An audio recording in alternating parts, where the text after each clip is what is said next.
मिलारेपा खिड़की से कूदकर गुरुद्वार से भाग गया। इसका सुंदर अभिप्राय यही था कि गुरुद्वार तो आगमन का स्थान होता है, जहाँ से सारे सद्गुणों का, दैवी गुणों का आगमन होता है, और भागना तो केवल इंद्रियों की खिड़की से ही हुआ करता है। मिलारेपा चलते भागते गुरु माता के द्वारा बताए गए स्थान पर पहुंच गया। आश्रम ऊंची पहाड़ी पर है। पहाड़ी की ऊंची चढ़ाई पर चढ़ रहा है मिलारेपा, परंतु गुरुद्वार को छोड़कर कितनी गहरी खाई में गिरा है अभी उसे खबर ही नहीं है। मिलारेपा बताए गए आश्रम के द्वार पर पहुंच गया। उसने दूर से ही देखा कि एक तेजस्वी महात्मा ऊंचे गद्दी पर बैठे हैं। उनके दोनों तरफ शिष्यगण बैठे हैं। नितांत शांति है, दिव्य वातावरण है। बीच बीच में शिष्य वेदांतिक मंत्रों का उच्चारण कर रहे हैं, जिसका हिंदी में अर्थ है कि मैं ही सर्वधर्मों का ज्ञाता हूं, समस्त शास्त्रों का, श्रुतियों का, स्मृतियों का सार मैं ही हूं। अहम ब्रह्मास्मि, मैं ही समस्त ब्रह्मांडों का स्वामी हूं। मैं ही जगत की स्थिति, उत्पत्ति और प्रलय का कारण हूं और स्वयं कारण रहित हूं। मैं ही सबका सहज स्वभाव, परम आनंद स्वरूप हूं, चिदानंद रूप, शिवोहम शिवोहम। ऐसे दिव्य श्लोकों का उच्चारण शिष्यों द्वारा हो रहा है। इन महावाक्यों को सुनकर मिलारेपा के तो होश ही उड़ गए। वाह वाह, मिल गया वह द्वार जहां मुझे मेरी मंजिल की सहज प्राप्ति हो जाएगी। कितने निष्फिकर हैं यहाँ के रहवासी, आश्रमवासी, कितने सहज व उच्च जीवन है इनका। कैसी ज्ञान में निष्ठा है इनकी। वाह, क्या मौज ही मौज है। इतने वर्षों से यही तो खोज रहा था मैं।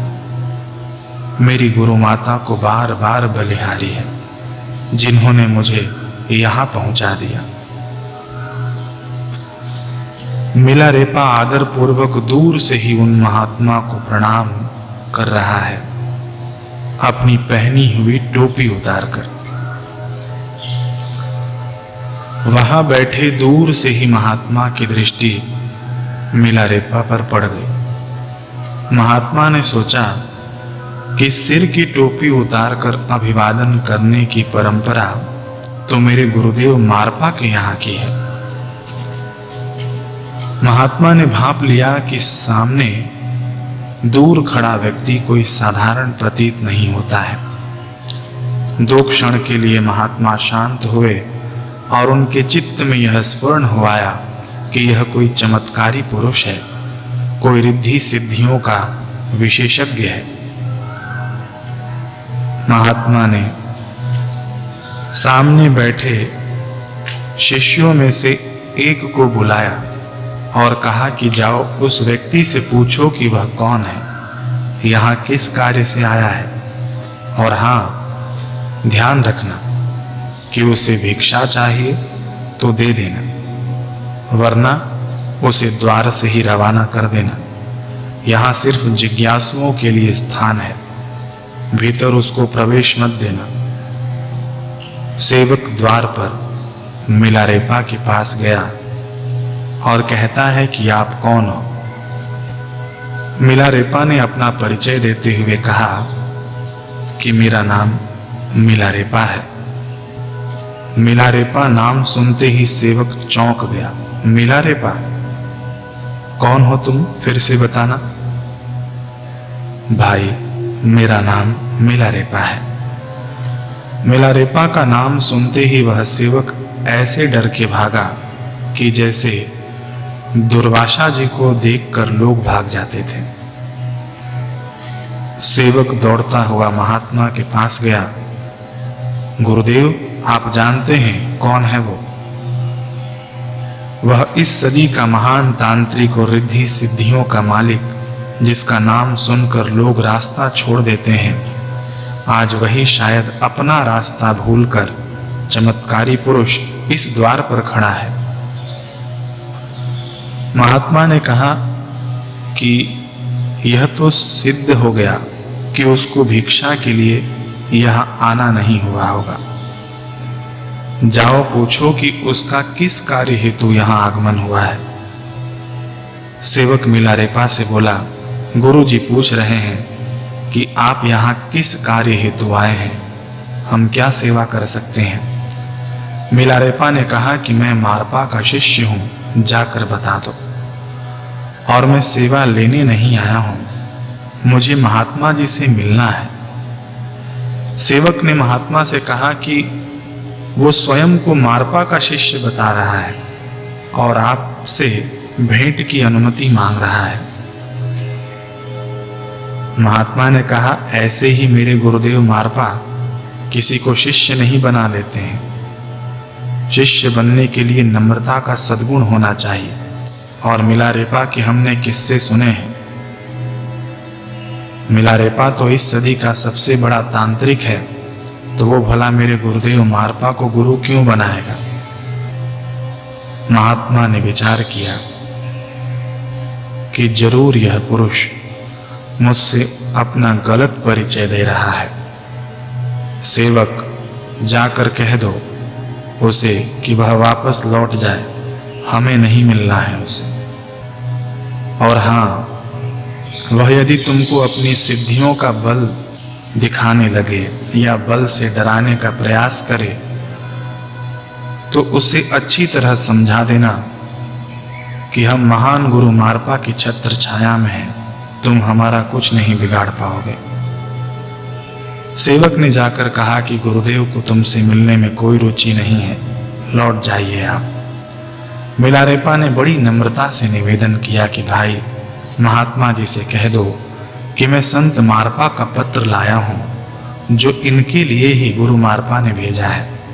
और फिर भी उनको विश्वास नहीं हो तो कह देना कि गुरु मारपा के गुरुजी ने जो रत्न जड़ित हार संत मारपा को दिया था, वही हार गुरु मारपा ने महात्मा जी के लिए प्रसाद रूप में भेजा है। सेवक ने मिलारेपा की वही बात महात्मा को सुना दी। क्या वह मेरे गुरुदेव मारपा का संदेश लाया है और मेरे दादा गुरु के द्वारा दिया हुआ उपहार भी प्रसाद रूप में लाया है। गुरु के संदेश के लिए महात्मा झट गद्दी से उठे और दौड़ पड़े, जैसे पूज्य बापू जी का संदेश सुनने के लिए हम सब दौड़ पड़ते हैं। मिलारेपा को बड़ा आश्चर्य हुआ कि महात्मा दौड़ पड़े। वैसे मिलारेपा को गुरु माता ने पहले ही बता दिया था कि जिसके पास मैं भेज रही हूं वह भी गुरु मारपा का ही शिष्य है, परंतु आज वो बहुत ऊंची स्थिति पर हैं और पूर्णत्व को उपलब्ध हो चुके हैं। अपितु कहो तो गुरुमय हो चुके हैं। तो आश्चर्य किस बात का हुआ मिलारेपा को कि इस महात्मा की ज्ञान में इतनी ऊंची स्थिति है और सिर्फ इतना सुना कि गुरुदेव का संदेश आया है। यह सुनते ही बच्चों की तरह दौड़ पड़े। और मैं भी तो कल रात को दौड़ा था, परंतु मैं गुरु से दूर दौड़ा और ये गुरु के लिए दौड़ रहे हैं। मेरे दौड़ने और इनके दौड़ना में बिल्कुल भी समानता नहीं है। कितनी श्रद्धा है, अहोभाव है इन महात्मा को गुरु मारपा के लिए। खबर होश की है अभी बेखुदी में, खबर होश की है अभी बेखुदी में, कितनी खामियां हैं मेरी बंदगी में। कैसे कहूँ कि खत्म हुई मंजिल फना, कैसे कहूँ कि खत्म हुई मंजिल फना। इतनी खबर तो है कि मुझे कोई खबर नहीं। युवक, तुम मेरे गुरु का संदेश लाए हो और गुरु की प्रसादी भी लाए हो। तुम मेरे लिए आदरणीय हो। इतना कहकर तिब्बत की पद्धति से महात्मा ने और उनके शिष्यों ने बहुत आदर से मिलारेपा का स्वागत किया, भोजन आदि निवेदित किया और आराम करने के लिए स्थान दिया। मिलारेपा ने चिट्ठी और वो हार दे दिया। महात्मा ने चिट्ठी को और हार की प्रसादी को सिर आंखों पर लगाया।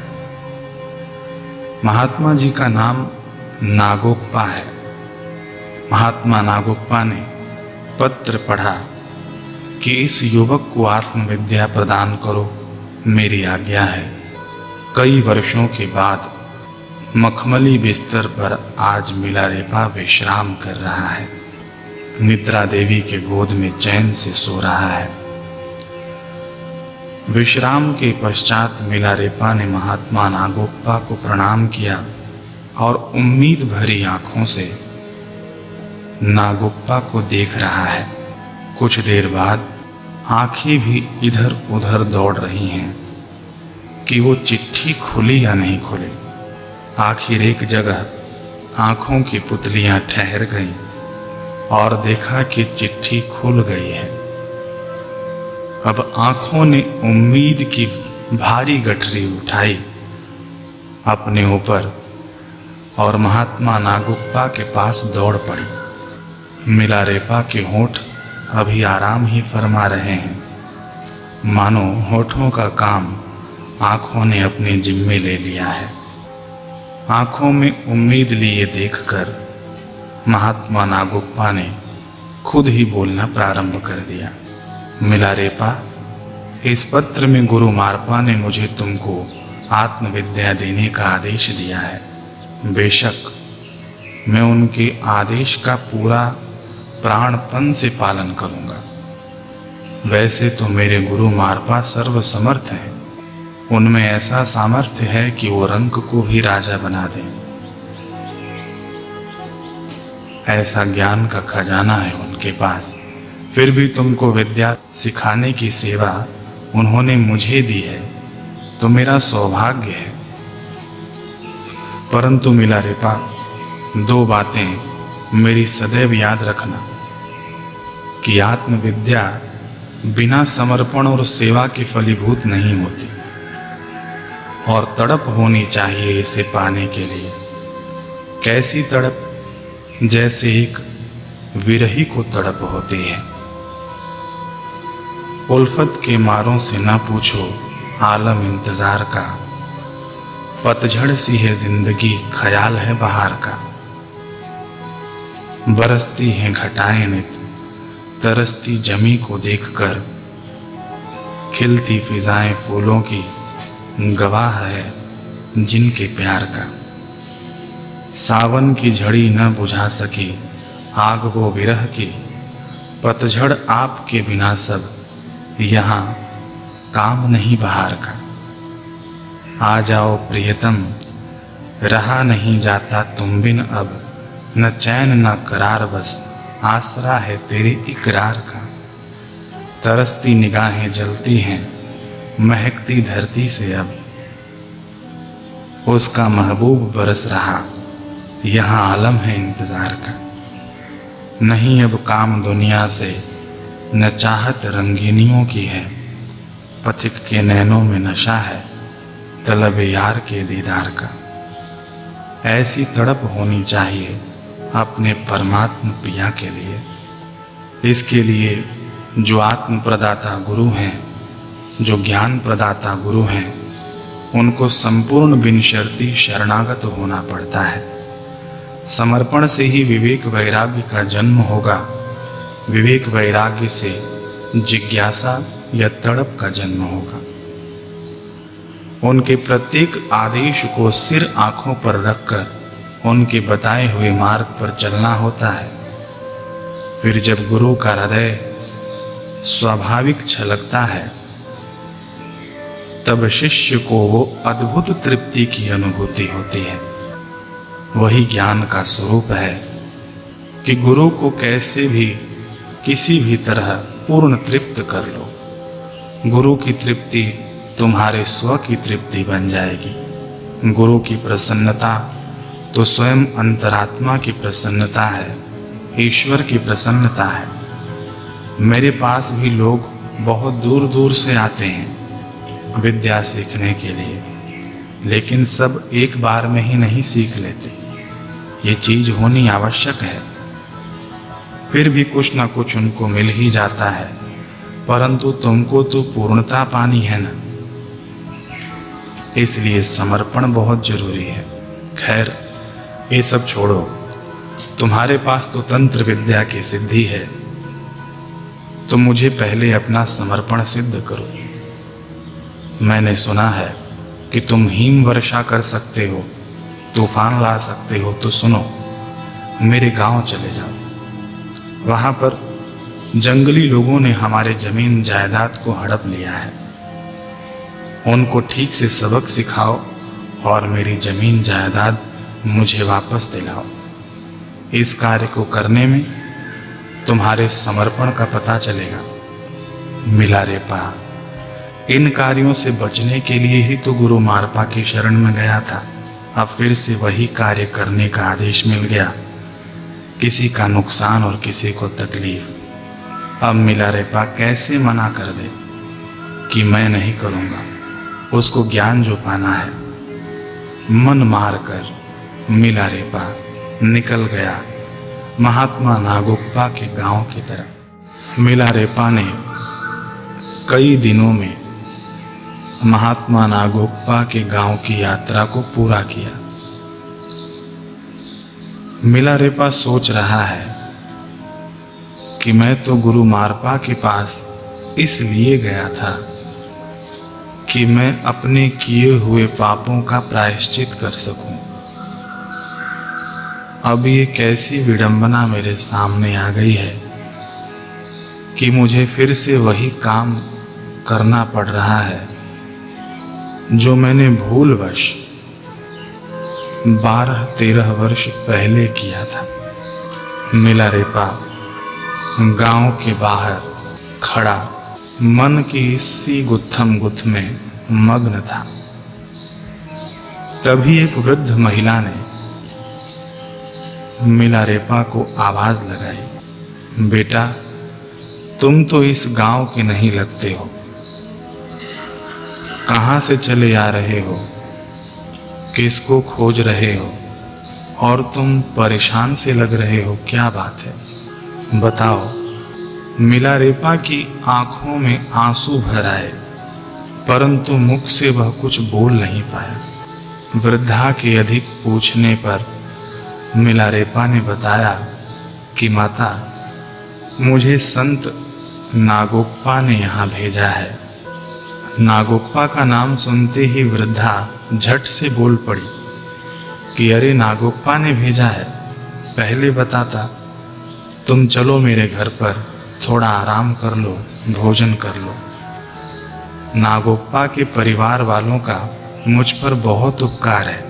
अभी तो उनके परिवार के लोग यहाँ नहीं हैं और उनकी जमीन जायदाद भी जंगली लोगों ने हड़प लिया है। तुमको जितने दिन रुकना है मेरे घर पर ही रुकना। मुझे भी तो उनकी कुछ सेवा मिल जाएगी, मेरा भी कुछ लाभ हो जाएगा। चलो मेरे साथ। मिलारेपा ने अपना उद्देश्य नहीं बताया कि किस कार्य के लिए यहाँ आया है। कथा कहती है कि मिलारेपा कुछ दिन तक उस वृद्धा महिला के घर पर ही रुका था। कई दिन तो विचार करता रहा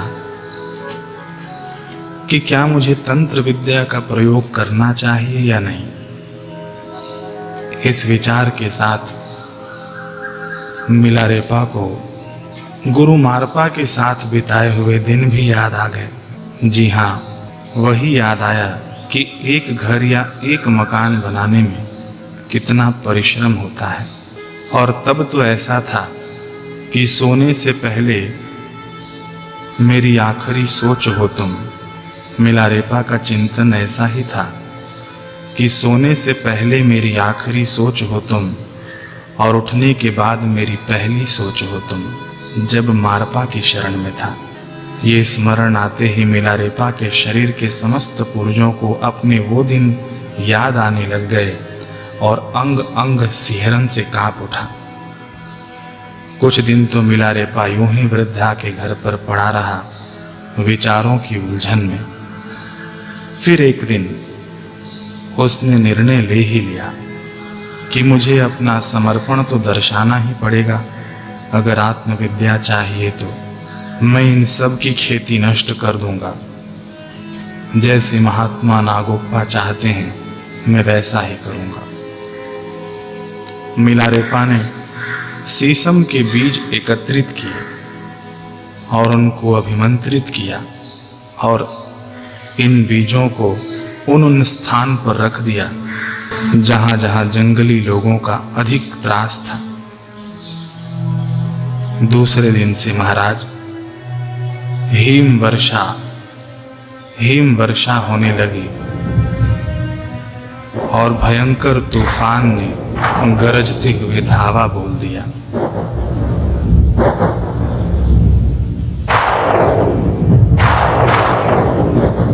कड़ाके की बिजली उग्र रूप में चीख कर प्रलय की खबर देने लगी।